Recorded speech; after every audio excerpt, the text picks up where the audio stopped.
Fala galera, saudações vascaínas, começando mais um vídeo aqui no canal. Vamos falar de Vasco, Vasco que joga hoje contra o Fortaleza em São Januário. Jogo muito importante, o primeiro jogo de Fernando Diniz como mandante, né? A estreia dele foi contra o Lanús. Aqui na Argentina, sim, tô aqui em Buenos Aires ainda, hein? Não tô exilado não, volto hoje. Enfim, aproveitei para pegar uns dias aqui na cidade também. Daqui a pouco estou voltando para o Rio de Janeiro. Infelizmente não vou conseguir ir a São Januário hoje, porque a previsão do meu voo pousar é ali por volta das 6h50. O jogo começa às 6h30, então não vai dar tempo. Mas no pós-jogo estarei aqui para comentar a partida. Espero que com a vitória do Vasco, né? A primeira vitória aí de Fernando Diniz. O Vasco precisa muito dessa vitória. Afinal de contas, está a 9 jogos sem vencer, mais de um mês sem vencer. Enfim, o momento é muito delicado, para dizer o mínimo. A gente vai falar sobre isso, a gente vai falar sobre uma possível proposta do Porto pelo Léo Jardim, que surgiu ontem essa informação.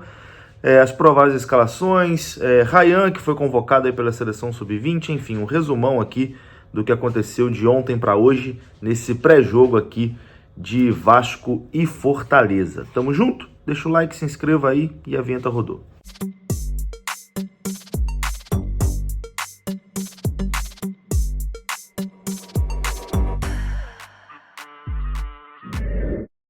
Bora lá então, meus amigos, começando aqui mais um vídeo. Vamos naquele pique, vamos falar de Vasco. Vou começar falando sobre a nova fornecedora de material esportivo do Vasco, né? Ainda não está assinado, podemos dizer assim, não tem a informação oficial, mas todo mundo já comenta meio que abertamente, né, que a Nike será a nova fornecedora de material esportivo do Vasco. E ontem o amigo Rodrigo Silvério, que foi quem trouxe inclusive a informação lá no início, né, lá atrás, de que a Nike estava assinando com o Vasco, ele ontem publicou sobre alguns materiais, né, dessa parceria entre Vasco e Nike que já estão sendo produzidos. Segundo ele, o acordo entre Nike e Vasco já está selado e os materiais esportivos da fornecedora para o clube já estão até em fase de produção. As camisas 1 e 2, que são as camisas pretas e brancas, prometem muito, né? Tem muita expectativa em cima desses dois modelos. E terá uma novidade aí que já está até causando um pouquinho de polêmica, que é a camisa número 3, que aparentemente será da cor azul e terá o escudo tradicional do Vasco no peito. Então, a Nike já deve começar com essa novidade no terceiro uniforme aí, uma camisa azul. Além dos uniformes de jogo, os kits de goleiro, uniforme de treino e demais peças para a coleção também já estão sendo finalizados ali pela Nike. A expectativa é que ao final do contrato com a capa, o Vasco anuncie oficialmente a parceria com a Nike e apresente os novos uniformes. Vamos aguardar, né, essa definição oficial, mas eu acho que tá todo mundo já comentando meio que abertamente. Acho muito difícil que tenha uma reviravolta, né? Afinal de contas, aparentemente os uniformes já estão até em produção. Então, em 2026, o Vasco deve vestir Nike, né? Finalmente o Vasco pegando ali uma das três maiores, né, fornecedoras de material esportivo, que é Adidas, Nike, Puma, né?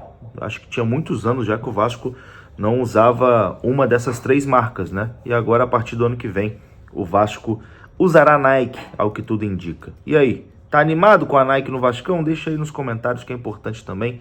Participe, porque agora a gente fala sobre Ryan. Ryan, nosso cria, que ainda oscila bastante, né? A torcida de vez em quando pega no pé dele, mas Ryan foi convocado aí para os amistosos da Seleção Brasileira Sub-20, que vão acontecer em junho lá no Egito.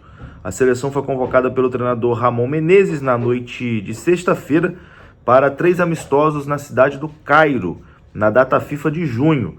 As partidas vão representar ali o início da preparação do Brasil para a disputa da Copa do Mundo Sub-20, que vai acontecer em setembro no Chile.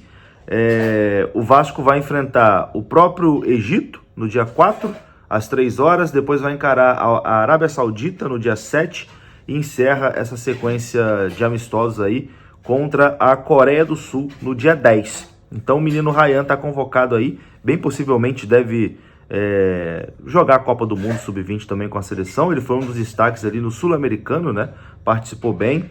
e é um dos principais nomes, com toda certeza, também dessa seleção sub-20. Parabéns ao Ryan pela convocação e boa sorte nos amistosos e também na Copa do Mundo lá em setembro. Bom, vamos falar agora aqui sobre Léo Jardim. Léo Jardim que está, entre aspas, em fim de contrato com o Vasco, entre aspas, porque tem uma cláusula de renovação automática, né? No contrato do Léo Jardim, que se ele jogar 60% das partidas na temporada, o Vasco pode ativar essa cláusula automaticamente. Isso vai acontecer, né? O Léo Jardim joga todo o jogo, enfim, o Vasco vai ativar essa cláusula de renovação automática. E os amigos do canal Na Torcida Vascaínos trouxe a informação que o Porto estaria disposto a fazer uma proposta, né, pelo Léo Jardim. O time português está próximo de perder o seu goleiro, o Diogo Costa. O Manchester City está interessado, né, no goleiro do Porto, e prevendo ali uma possível saída do goleiro, o Porto estaria analisando ali uma possível investida no Léo Jardim, que tem 30 anos e é goleiro do Vasco da Gama. Os primeiros contatos, inclusive, com representantes do atleta já teriam sido feitos ali, de acordo com a apuração dos amigos. E vale lembrar, né, que o Vasco vai acionar essa cláusula contratual de 60% do Léo Jardim para poder renovar o contrato dele. Então não tem risco do Léo Jardim sair de graça, mas o Porto estaria disposto a fazer uma proposta ali por volta de 8 a 10 milhões de euros, que seria uma grana bem considerável para um goleiro, né? Vamos ver se isso realmente vai para frente ou se é só burburinho mesmo. Acho que tem muita coisa ainda para acontecer nessa novela Léo Jardim, que já virou uma novela, né? Porque essa renovação que não sai, o Vasco já fez algumas propostas e nada, ele enviou contraproposta também nada, e o negócio está agarrado. Enfim, para encerrar o vídeo, meus queridos, vamos aqui com a provável escalação do Vasco hoje. O Vasco que vai encarar a equipe do Fortaleza em São Januário. O Fortaleza que nunca venceu o Vasco em São Januário, tá? Tem esse tabu aí. Espero que o Vasco não me invente de quebrar esse tabu hoje, né? Hoje será o primeiro jogo de Fernando Diniz no Rio de Janeiro. A estreia foi contra o Lanús na Argentina, né? Pela Copa Sul-Americana.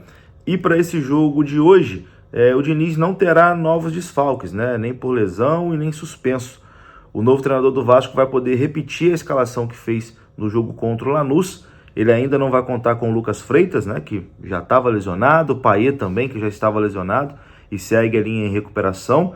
Também o Maurício Lemos deve estar entre os relacionados, né? O Maurício Lemos que está sumido já há um tempinho por conta de lesão também. Deve retornar aos relacionados hoje, mas não deve estar no time titular não, porque, enfim, está muito tempo parado.